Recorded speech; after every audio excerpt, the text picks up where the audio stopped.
Every major footballing nation has won the World Cup at least once in the last 30 years. England hasn't won it in 60. Not a near miss, not bad luck, but 60 years of sheer disappointment. Every 4 years, the same country, the same white shirts, the same hope, and almost always the same ending.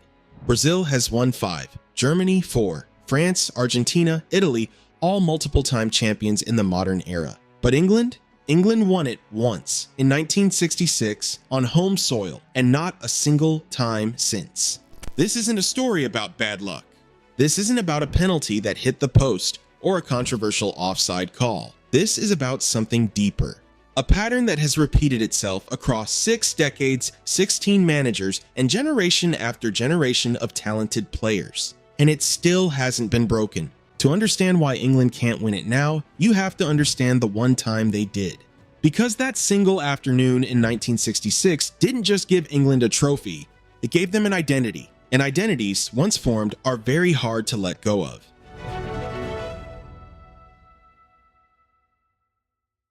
The date was July the 30th, 1966, Wembley Stadium, London. A packed crowd of nearly 100,000 people watched England lift the Jules Rimet trophy for the first and only time in their history. Geoff Hurst scored a hat trick. Bobby Moore lifted the trophy. The nation stopped, and then it started building a myth. In the days, weeks, and months that followed, that victory was immortalized. The footage was replayed endlessly. The players became legends overnight. The managers, the tactics, the style of play, all of it was elevated to something sacred. England hadn't just won the World Cup. England had confirmed what they already believed, that they were the natural home of football. But mythologizing a moment is a dangerous thing, because it stops time. It turns one afternoon into a permanent standard that nothing else can reach and a floor that everything else is judged against. Every England squad assembled after 1966 walked into the tournament carrying 1966 with them, not as inspiration, but as an obligation. The media reminded them. The fans reminded them. The weight of that one afternoon became the defining context of every tournament that followed. Players born years after the final were being measured against a result they had nothing to do with. 1966 didn't just leave England with an expectation. It left them with a belief so deep it took decades for anyone to question it. The belief that England's way of playing football was the right way. And that belief would cost them more than any bad result ever could.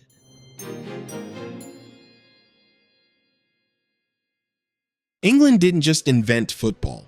They gave it to the world, watched it spread to every corner of the planet, and then assumed the world would never be good enough to beat them at it. That assumption lasted decades. The English way, physical, direct, and relentless, wasn't just a tactical preference. It was treated as the superior way. Foreign coaches were viewed with suspicion. Foreign methods were seen as unnecessary complications to a game England already understood better than anyone. For decades, the Football Association actively resisted outside influence. And while England stood still, the world studied. Germany built a system. The Dutch invented total football. Brazil developed the beautiful game. Spain planted seeds that would eventually grow into the most dominant international team of the modern era. Every major footballing nation was questioning, evolving, and rebuilding. Germany lost badly in 1998 and 2000 and immediately tore up their entire youth development system. Spain struggled for decades before building La Masia into one of the greatest football academies in history. France invested in the Clairefontaine system in the 1980s and produced a generation that won the World Cup in 1998. Each of them identified a problem and restructured from the ground up. But England did something very different. They pointed to 1966 and said, "We already know how to win." And when a nation refuses to learn, it eventually falls behind. But the more dangerous consequence wasn't on the pitch. It was in the dugout. Because the same culture that resisted new ideas about football also decided for decades who was and wasn't allowed to lead the England team. And some of those decisions were just extraordinary.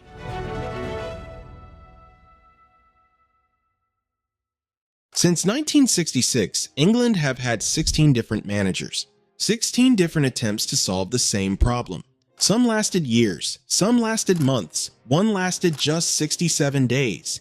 And yet, the result at every major tournament stayed almost exactly the same. The pattern begins almost immediately after 1966. Alf Ramsey, the man who won it, was eventually sacked after failing to qualify for the 1974 World Cup. What followed was a cycle that would repeat itself for 50 years. Crisis, reactive appointment, short-term thinking, early exit, repeat. For most of that period, the Football Association had an unspoken rule. England manager had to be English, not as a formal policy, but as a deeply held cultural assumption.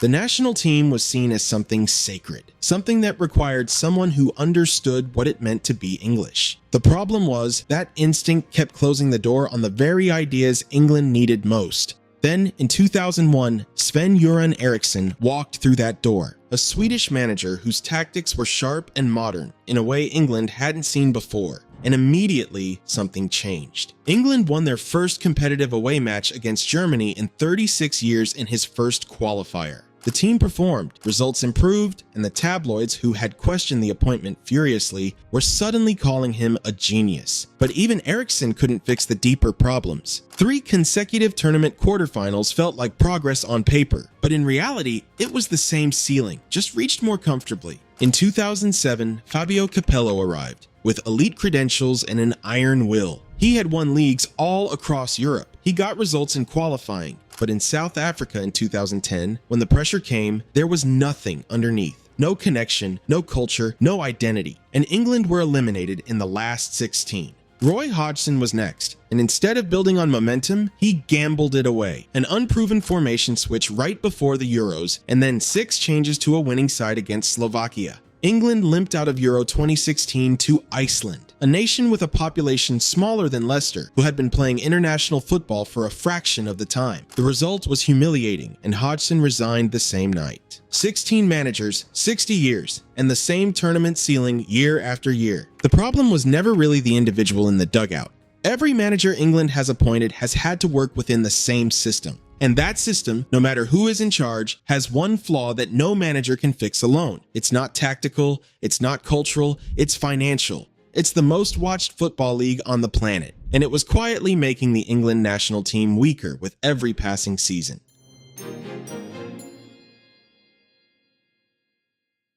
Ask anyone on the planet to name a football league, and they'll say the Premier League. It is the benchmark, the product every other league wants to be. It has everything: the money, the stars, the drama, the global audience. But for all the billions it generates and all the world-class football it produces, it has never once helped England win a World Cup. In fact, it might even be the very reason they haven't. In 1992, the top clubs in English football broke away from the Football League and signed a television deal with Sky Sports that eventually gave birth to the Premier League. And over the next 3 decades, it became something no one had quite anticipated: the most commercially dominant sporting product on earth. The numbers are almost incomprehensible. The first Sky deal in 1992 was worth £191 million over 5 years. By 2022, the domestic rights alone were worth nearly $5 billion over 3 years. Foreign investment poured in. Roman Abramovich, Sheikh Mansour, the Glazers. The Premier League didn't just attract money, it became a vehicle for it. And with that money came something else: ambition. And that ambition had a price tag. If you were a club owner trying to win the Premier League, you went out and signed the best players in the world. Not the best English players, but the best players. Full stop. In the early 1990s, around 70% of Premier League players were English. By the 2000s, that figure had fallen to around 30%. By the early 2020s, some seasons saw fewer than 1 in 4 Premier League starters come from England. And this matters for one specific reason. International football is built on rhythm, familiarity, and high-stakes experience. The players who win World Cups are the players who have spent years performing under pressure at the highest domestic level. But if an English midfielder can't get 90 minutes at a top Premier League club because 3 foreign internationals are ahead of him, he doesn't get that experience. Compare that to Spain or Germany. Their domestic leagues don't just exist in parallel to the national team. La Liga clubs developed their own academy philosophies aligned with the national team's identity. Germany's Bundesliga introduced mandatory youth academy quotas after 2000. The domestic and national structures in these countries work together, but in England, they have always operated apart. The Premier League made English clubs the wealthiest in the world. It made Anfield, Old Trafford, and the Emirates household names on every continent. And in doing all of that, it quietly hollowed out the pipeline that the England national team depends on. The Premier League problem is structural, and it has no easy fix. But there's something else happening to English players that no league rule can solve. Something that happens the moment they pull on the white shirt. Something that has derailed more England careers than any tactical system ever has.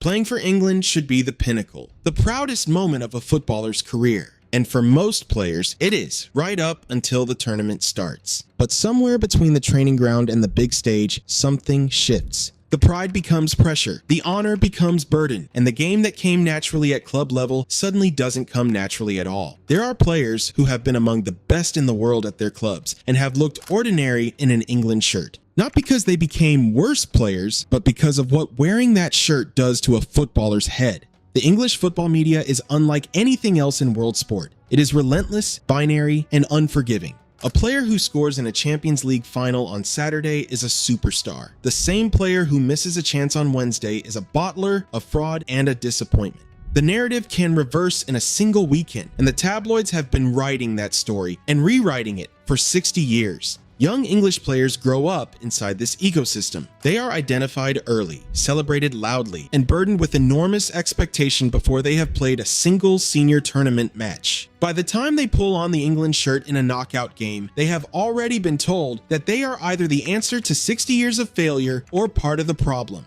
And then there is Wembley itself. The crowd that gathers to support England carries 60 years of accumulated frustration. Former England players have described the feeling. The weight of the noise, the groans at misplaced passes, the anxiety that travels from the stands onto the pitch. England's home ground has become, paradoxically, one of the hardest places for an England player to perform. And then there are penalty shootouts. England's record here is the stuff of dark comedy. Eliminated on penalties in 1990, 1996, 1998, 2006, 2012, and the infamous 2021 final, a shootout that felt, in retrospect, almost inevitable. Not because England are poor at taking penalties as a technical skill, but because the shootout is never really where the pressure begins, it's just where it shows. Structural problems, coaching problems, psychological problems. By the 2000s, England had all three. But they also had something else, arguably the most talented generation of players they had ever assembled.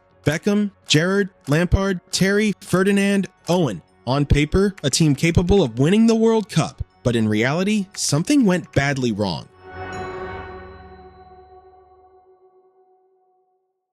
Between roughly 2000 and 2010, England assembled squads that, on paper, deserved to be considered genuine contenders. David Beckham was one of the most recognizable athletes on the planet. Steven Gerrard was transforming Liverpool into European champions. Frank Lampard was scoring 20 goals a season from midfield for Chelsea. Rio Ferdinand and John Terry were two of the best defenders in Europe. On paper, and only on paper, England had the tools. But the paper version of that squad concealed its deepest problem. Gerrard and Lampard, two world-class midfielders, both box-to-box, both needed space to operate. Both played in different ways at club level and were asked to coexist in an England shirt without either sacrificing anything. With each passing tournament, managers tried to make it work, and every single time, it didn't. 2002, quarterfinal exit to Brazil. 2004, quarterfinal penalty defeat at Euro. 2006, another quarterfinal exit to Portugal. 2010, a heavy 4-1 defeat to Germany. 4 tournaments, 4 exits before the semi-final, and each time they had a different explanation. An injury, a refereeing decision, unlucky draws. The media provided endless post-mortems, but the explanations kept missing the point.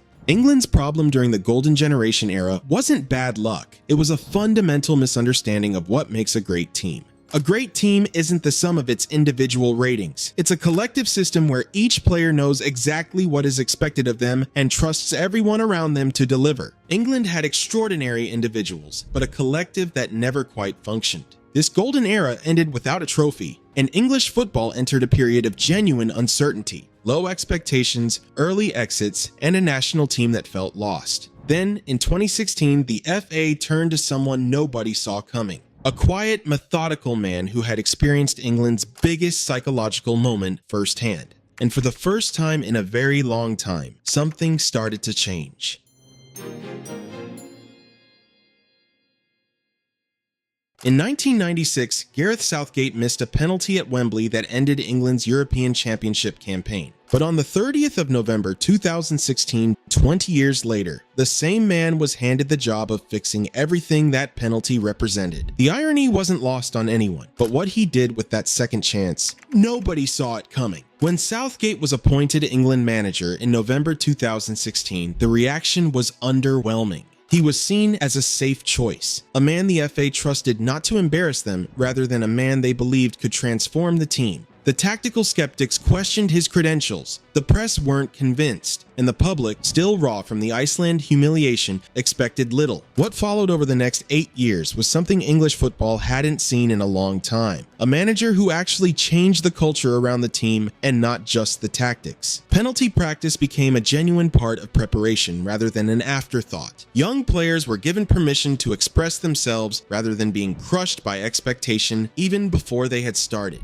And the results reflected it. At the 2018 World Cup in Russia, England reached the semi-final for the first time since 1990. Southgate fielded a back five that neutrals laughed at before the tournament and praised after it. England won their first knockout round in 12 years. For the first time in a very long time, the nation believed again. Then came the summer of 2021. Euro 2020 played a year late due to the pandemic. England made it to the final at Wembley, their first major final since 1966. They led Italy 1-0 at halftime. The dream felt real, then Italy equalized. Extra time came and went, and finally, penalties decided it. 3 young substitutes missed. Italy lifted the trophy, and England went home. What followed that night was a familiar debate. Was Southgate too conservative? Could bolder substitutions have changed the game before it reached penalties? The questions were legitimate. In the moments that required the greatest risk, Southgate consistently chose the safer path.